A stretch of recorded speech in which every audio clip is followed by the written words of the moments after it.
Привет! Это новости Бурятии с Евгенией Болтатаровой. Сегодня в выпуске. Глава Бурятии Цыденов героически пиарится на наводнении в Наушках. Хиагда устраивает экологический цирк. Известный бурятский оппозиционер попросил политического убежища в США. Посмотрите ролик до конца, он интересный. Не забывайте ставить лайки и нажимать колокольчик, а также спонсировать канал. Кроме этого, можно донатить напрямую, все реквизиты в описании видео и в первом комментарии. Это очень важно для проекта. Предвыборная кампания в Госдуму набирает обороты. Кажется, что сейчас буквально все имеет к ней отношение. А взять хотя бы наводнение в Кяхтинском районе. Селенга из-за дождей в Монголии резко разлилась и затопила несколько сотен дворов в Наушках, Харанхое и Усть-Кяхте. Ситуация не самая приятная. Таких наводнений на Селенге давно не было. И хотя о возможном наводнении предупреждали все лето, к нему оказались не готовы ни власти, ни люди. Вода уничтожила урожай, запасы дров, мебель и технику. Власти обещают компенсации, но они совсем небольшие – 10 тысяч на человека. Обещают еще после оценки ущерба, но вряд ли это покроет все убытки. Дома в затопляемых зонах не то что не застрахованы, подавляющая часть даже не зарегистрирована. И на это есть причины. Ни страховые, ни Росреестр не берут на себя такую ответственность, оставляя такие домовладения в серой зоне. А людям надо где-то жить. Помочь этим людям можно было бы раз и навсегда, построив защитную дамбу длиной в 4,5 километра. Но на нее за все время существования Наушек так и не нашли денег. Власти заявляют, что на этот проект есть проектно-сметная документация, осталось только построить. Но дамба обойдется бюджету в 340-370 миллионов рублей. С 2015 года правительство Бурятии таких денег не нашло или не сильно старалось. Действительно, последнее сильное наводнение было в 1993 году. Да что там сильное, оно было катастрофическим. Наушки и ряд сел по Селенге можно было опознать только по печным трубам, торчащим из воды. В Улан-Удэ почти весь левый берег ушел под воду. С тех пор вода в республике так не хозяйничала. Наш регион находился в относительно маловодном периоде. Если Селенга и шалила, то чуть-чуть. Очевидно, власти не считали нужным строить защитные сооружения тогда. Так устроено мышление чиновников, пока жареный петух не клюнет. Зато сейчас одни разговоры о дамбе, хотя на ликвидацию последствий уже выделено порядка 270 миллионов рублей и будет выделяться еще, когда будет уточнен ущерб. При этом власти гордо заявляют, что не прибегают к помощи федерального бюджета, обходясь своими силами. То есть героически спасать село от воды деньги находятся, а чтобы предотвратить это наводнение за сопоставимые средства денег нет. Это какое интересное и эффективное у нас управление регионом получается. А может быть все потому, что строительство дамбы это просто скучно? Другое дело в ярко-оранжевом комбинезоне вместе с зампредом Мордовским тащить лодку на камеру. Совсем ведь другой эффект и пиар. А тут как раз и выборы в Госдуму. Все прям в кассу получилось.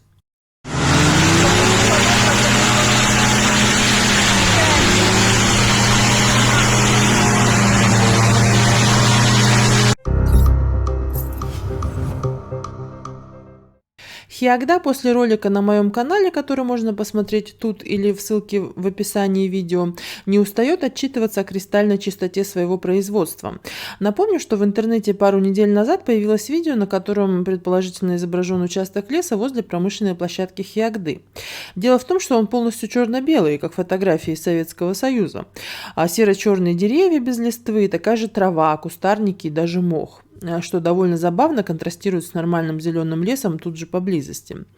Предположительно, на этом месте был разлив серной кислоты, которую используют при добыче урана. Хиагда и ее материнский холдинг Росатом сперва вообще все отрицали, мол, используем только закрытый цикл производства, насчет разлива вообще не в курсе. Подумаешь, видео плохого качества без привязки к местности. Однако никто этому не поверил, поэтому вместо того, чтобы высокомерно игнорировать претензии общественности, как они обычно делают, госкорпорация приняла активное участие в расследовании. Еще до официальных итогов расследования Хиагда сообщила, что якобы прокуратура ничего не нашла в указанной местности возле поворота на Хиагду с основной трассы. Одновременно появилась информация о том, что кто-то пытается замести следы. На прошлой неделе дорогу, ведущую к месту возможной утечки, засыпали грунтом и даже отпилили столбик, на котором стоял опознавательный знак месторождения, где и произошел слив химикатов. Видимо, нарушители ждали экологической проверки и решили тем самым затруднить въезд на место слива. А затем, вероятно, когда следы преступления уничтожили, дорогу снова открыли, сбросив бульдозером грунт на обочину, сообщила журналистка Анастасия Журавлева из интернет-издания Чита.ру. Далее в Хиагду почему-то выезжает уполномоченная по правам человека Юлия Жамбалова. Входит ли в ее обязанности экологический контроль, неизвестно. Но Юлия Валерьевна ожидаемо ничего не находит. Удивительно, как эта чиновница, специализирующаяся на помощи несправедливо осужденным гражданам, да и не нашла утечку кислоты и урановое загрязнение. При этом Юлия Жамбалова, как сообщает пресс-служба Хиагды, провела серьезное научное исследование, засунув палец в промышленный раствор серной кислоты, а кожа даже не покраснела. И тут какой вывод-то может быть? Все предельно безопасно, никакой лес от такого раствора не пострадал бы. Но Юлии Валерьевне надо было пойти дальше и выпить пару глотков раствора для пущей чистоты эксперимента. Но если омбудсменка станет черно-белой, к Хиагде могут возникнуть вопросы. Далее Хиагда заказала, как она говорит, независимое исследование. Приехали ученые с Урала, с какого-то государственного института, и тоже ничего не нашли. Зато поели голубики и брусники, тоже в качестве научного эксперимента, но на этот раз проверяли на урановое загрязнение. Челябинские ученые не погибли, а значит все нормально, радиации нет. В итоге участка, что на видео, по словам пресс-секретаря Хиагды, ни одна проверка не нашла. Зато нашли участок с сухим лесом, на котором, предположительно, со слов представителя предприятия, был торфяной пожар. Республиканское агентство лесного хозяйства тут же прокомментировало, что никаких пожаров в той местности не было. Так и живем. Тем временем мы все-таки собираемся провести собственную проверку силами бурятских ученых. К тому же, со слов Юлии Жамбаловой, никаких препятствий для посещения Хиагды нет. Вот и проверим. Известный в Бурятии оппозиционер Игорь Царинжапов попросил политического убежища в США. Свой трудный путь в Америку через Москву и Мексику молодой человек фиксирует на камеру и выкладывает ролики в YouTube.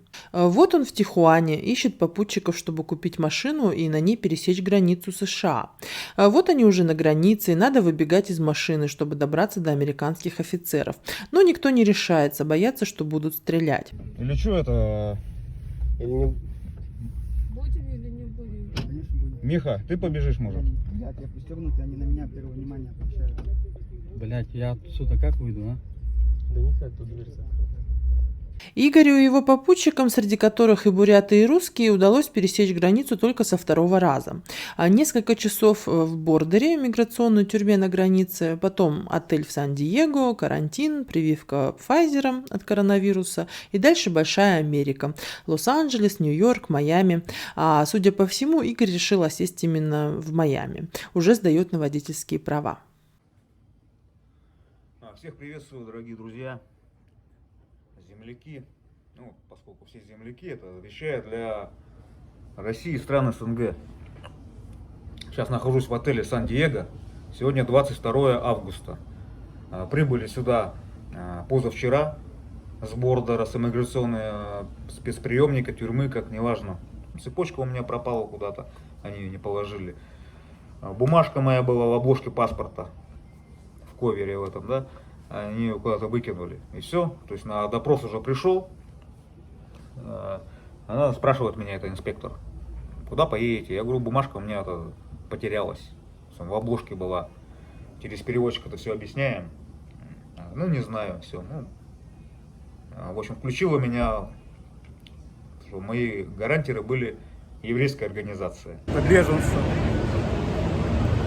в частности, политдиссидентов. Так вот. Везде эти Макдональдсы.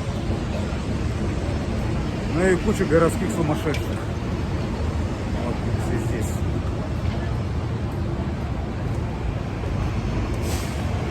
Да, вот старинный Нью-Йорк. Да.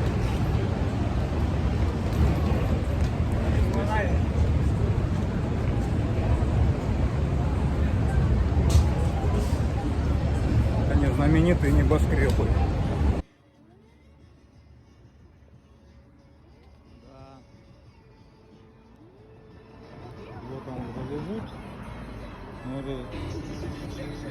бомжик уже с нами сколько идет уже?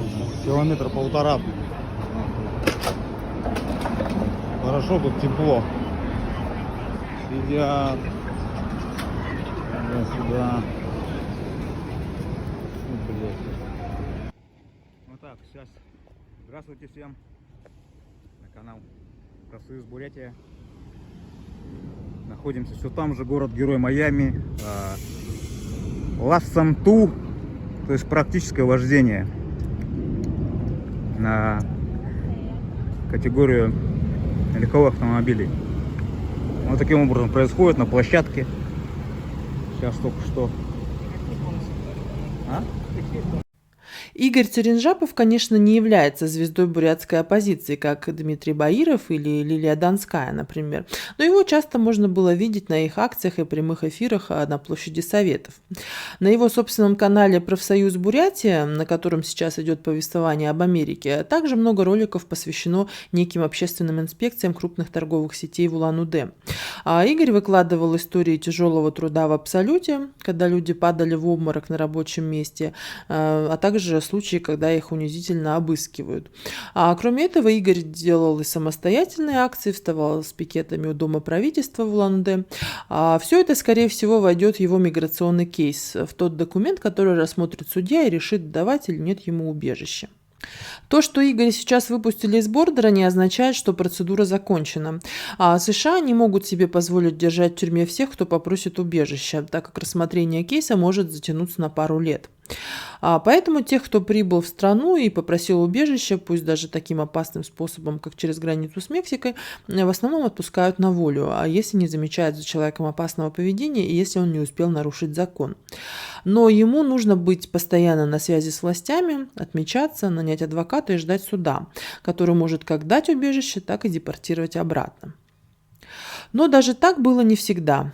Еще недавно при администрации Трампа люди, целые семьи могли провести в миграционной тюрьме год-полтора до решения суда. А при Байдене эти правила сильно смягчились, а процедуры стали проще. Пока человек ожидает суда, он может работать. Правда, не совсем легально. А в основном это низкоквалифицированный труд, типа работы грузчиком или водителем такси. А женщины могут работать нянями или уборщицами. Бегство политических активистов в Бурятии уже стало тенденцией. Все мы помним про Евгения Хасоева, который был вынужден бежать в Европу после попыток завести на него уголовное дело и упечь в психиатрическую больницу. Про колясочника Алексея Семенова, которого в свое время не допустили до выборов и лишили бизнеса. Алексей собирается мигрировать всей семьей и даже записал видеообращение к Джо Байдену с просьбой о политическом убежище. Реакции на это обращение не было, поэтому Алексей Семенов будет пытаться попасть в США, как и тысячи его соотечественников, через Мексику. Это уже так называемая вторая волна. 10 лет назад в эмиграцию подались такие активисты, как Даржо Дугаров, Булат Шакджин, Раджана Дугарова и профессор Владимир Хамутаев. И это только известные люди. Сколько еще наших земляков за эти годы убежали за границу по политическим мотивам, а сюда не только активизм входит, это и расизм, и преследование за сексуальную ориентацию, неизвестно. Ссылка на блог Игоря Цыренжапова будет в описании видео, там очень интересно. У нашего земляка своеобразная жизненная философия, душа кочевника и напрочь отсутствует страх перемен. А я прощаюсь с вами до следующего выпуска.